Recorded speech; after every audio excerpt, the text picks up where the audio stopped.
Good afternoon, everyone. My name is Sharon Williams, and I would like to thank you for the opportunity to present to you today.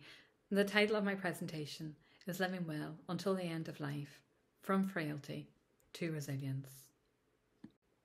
In the presentation, I will outline project background, strategic context, funding received, delivery outputs and outcomes, challenges, and next steps.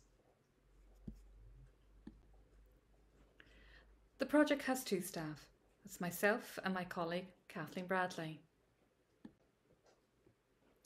Now for a little about the project timeline. In 2015, the steering committee, comprising of Foyle Hospice, Clonelson Drive, Hillcrest Trust and others, backed by the Waterside Health Centre, submitted a proposal to ICP for the delivery of a compassionate communities project in the Northwest. The project was funded by ICP from 2015 until 2019, and the current stream of funding 2019 to 2022 has come from the Health and Social Care Board. The original proposal supported a vision to make home and the community the hub of social care achieved through individual empowerment, health improvement and resilient communities. To put some context around today's conversation, I'd like to highlight the pressing need for a public health approach to palliative care. There's an ever-increasing ageing population living with complex comorbidities and age frailty. The 85 plus age group is the fastest growing and is set to double by mid-2041 and treble by 2066. In the next 10 years, this demographic in Northern Ireland is projected to be close to 100,000. The number of people dying each year is also increasing. As a result, there's a year-on-year increased demand for palliative care.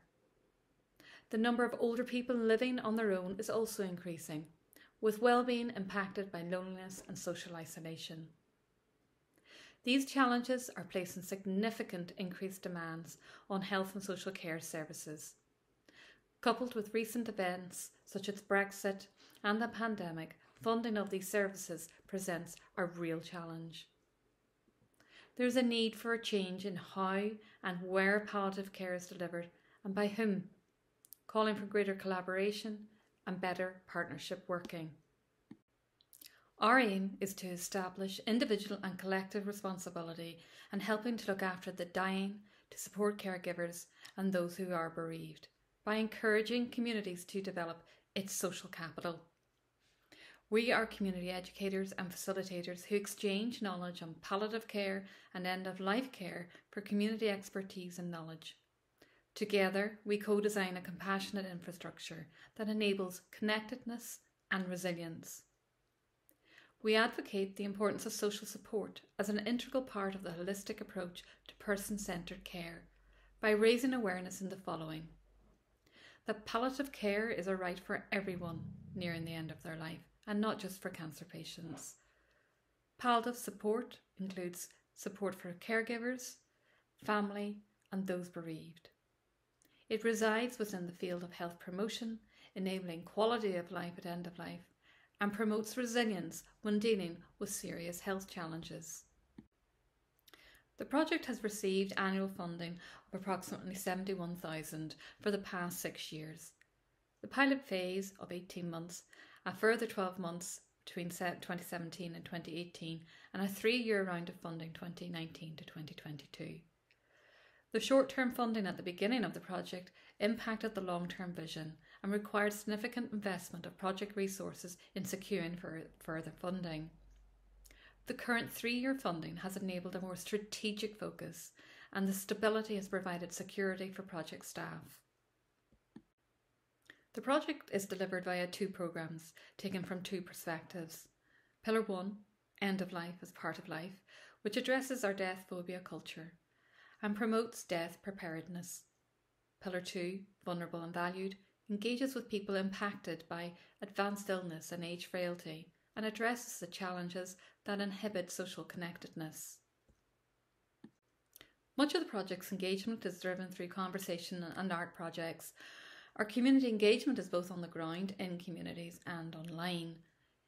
In-person events since the beginning of the project are in the number of about 90, and we have engaged with over 4,500 in that time.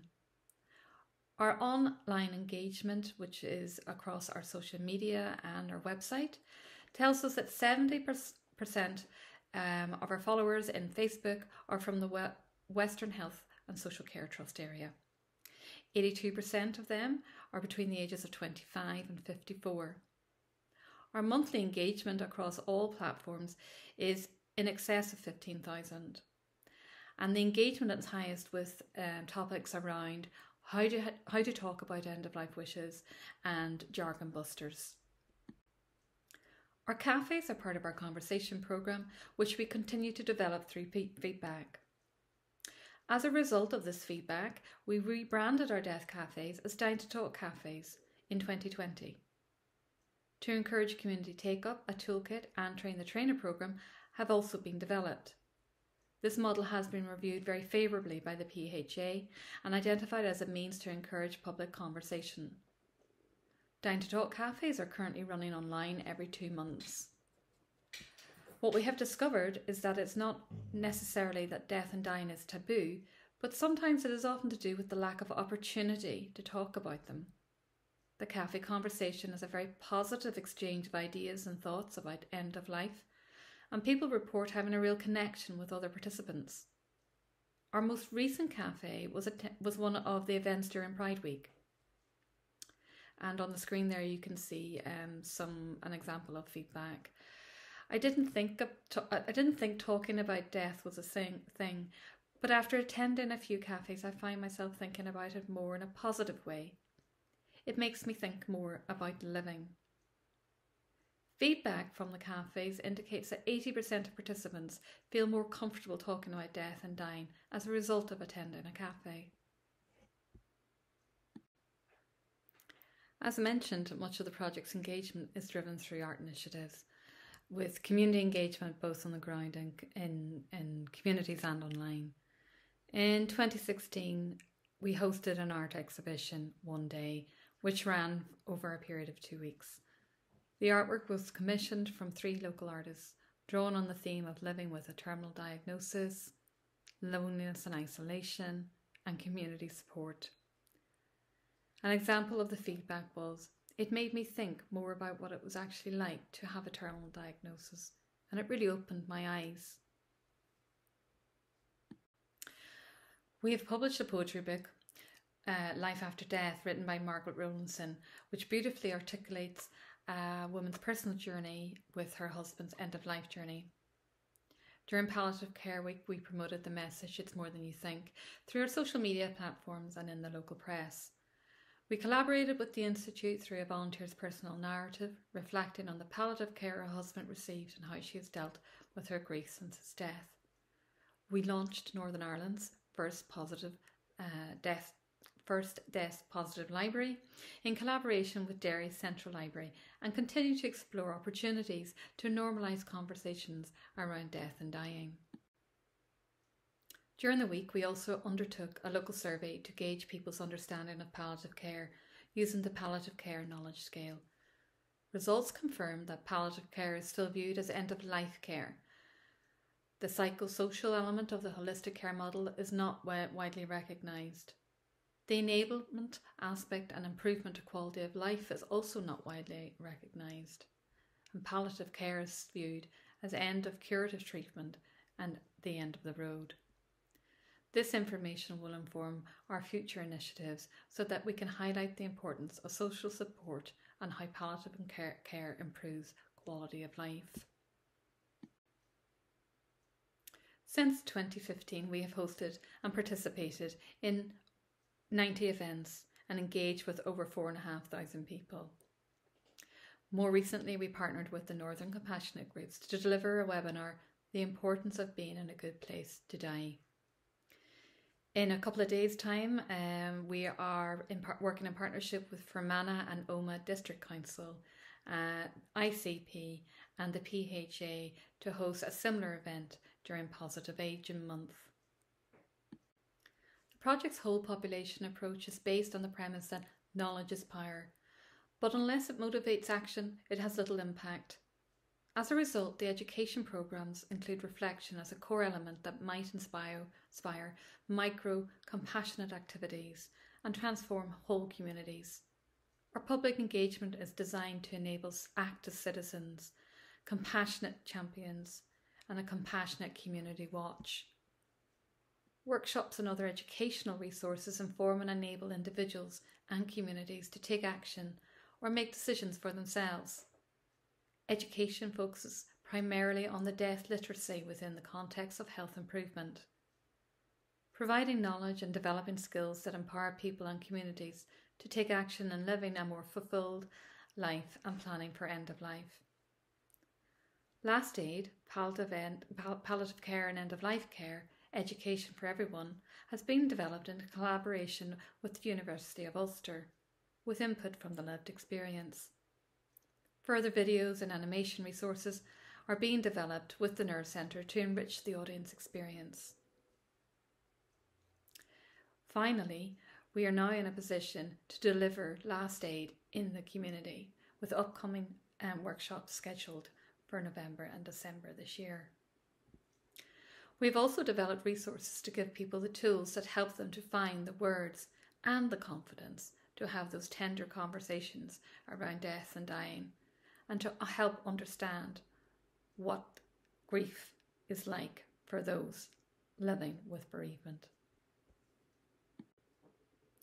Current public messaging initiatives include our Advanced Care Planning animation video, which is a light touch introducing advanced care planning to the general public. Designed to feature on social media, it is less than 2 minutes, and it provides a regional illustration highlighting the 4 components of ACP, calling people to action sooner rather than later. This resource will be further complemented by a face-to-camera video of the hospice doctor who provides the voiceover to the animation. We are looking at ways in which this resource can be further expanded to get more detail on advanced care planning into the public domain. Both resources have been developed in alignment with the ACP programme team and public messaging campaign, and I'd like to play that video for you now. In partnership with the Northern Compassionate Communities Group, we have produced a video on the legal considerations at the end of life. A barrister from the Law Society, Sheena Grattan, chair of the Society of Trust and Estate Practitioner, very kindly volunteered her time to script and record the 5-minute video and the longer 23-minute video. Currently, we continue to work with Sheena in producing a more fulsome document to complement the videos and to signpost people to other resources. And I'd like to just play a soundbite of less than 2 minutes for you right now. The social model of care, known as Reach Out, has operated since 2016. The befriending scheme supports people living with advanced illness and frailty, and those close to them. We work closely with a number of community hubs in facilitating Reach Out. The relationship between the community groups, community members, and compassionate neighbours facilitates a knowledge exchange that builds on existing resources and improves community resilience. To date, we have trained 200 compassionate neighbours. The Compassionate Neighbour Training is a 2-day intensive programme covering communication skills, confidentiality, boundaries and so forth. Further to this, we regularly collaborate with other organisations to upskill and educate volunteers on topics such as dementia, Parkinson's, first aid and so forth. Each year, in normal times, our volunteers would have delivered 3,500 befriending hours in our community through 40 matches. Feedback from families who have had a befriender is very positive. Words like friend, support, lifeline, reassuring, independence, and kind and time are recurring sentiments. Insights from coordinating Reach Out include social isolation is impacted with simply a cup of tea and a chat. Matches become friendship and are indicative of reciprocal relationships. Relationships improve quality of life and well-being for clients, their carers and families. Through connected thinking and collaborative action, we enable emotional and practical support to reduce feelings of social isolation and loneliness. The Volunteers Development Programme upskills them and empowers them. Volunteer development empowers them to be active citizens. Volunteer experiences train and support, builds resilience that is transferable to their personal lives. The project has operated within the parameters of the original proposal agreed for the pilot in 2015. In that time, there has been 3 rounds of funding and a high turnover of staff. The turnover of staff can be attributed to the early short-term funding and burnout, which I will reference in a minute. In this time, the befriending service has been the main focus. The service has been oversubscribed for years, with staff performing as key workers within a disjointed infrastructure, resulting in staff burnout. In October 2019, new referrals to the scheme were halted for a period of 6 months to review the project's direction. Thereafter, the pandemic closed most befriending schemes. Today, relationships have resumed under strict guidelines. In that time, the project staff have shifted focus to widen the scope of its delivery. They have invested in taking the learning forward to inform the wider population and have engaged through online events and social media. Furthermore, educational resources aimed at increasing awareness and information regarding last years of life have been developed. The experience over the past 5 years have informed the strategic direction to ensure the project's purpose and impact. We are confident that the project is in step with the strategic context and are a valuable asset to the public health approach to palliative care. Our next steps. Our work plan supports the palliative care and partnerships public awareness objective by raising awareness on palliative and end-of-life care through education, workshops and the arts. Raising awareness on the importance of advanced care planning through workshops and practical toolkits. Engaging with communities through Compassionate Cities Charter to nurture a public health approach to palliative care. By developing community services and support to include people affected by death, dying and loss. Influencing community planning to build environments and opportunities for connectedness and inclusion. Working with local businesses to develop policy and practice that support carers, people living with a diagnosis and bereavement. And collaborating with schools to shape a supportive environment for our children and young people. And finally, partnering with organisations within the area of public health and health promotion. Our vision is that a compassionate community presence in each trust area is achievable in the next 3 to 5 years. Through a stepped regional development programme, our goal is to roll out initiatives. Already we are partnered with the Northern Compassionate Communities Group to establish a regional focus to share learning and resources. Post-2022, these are some of the plans that we have in place. Going forward, utilising the learning and building on the relationships we want to extend the reach, both geographically and within society. We acknowledge the opportunity to leverage the heightened awareness of socialisation through the lens of the pandemic. We plan to harness the learning from the COVID classroom as a platform to transform this awareness into action.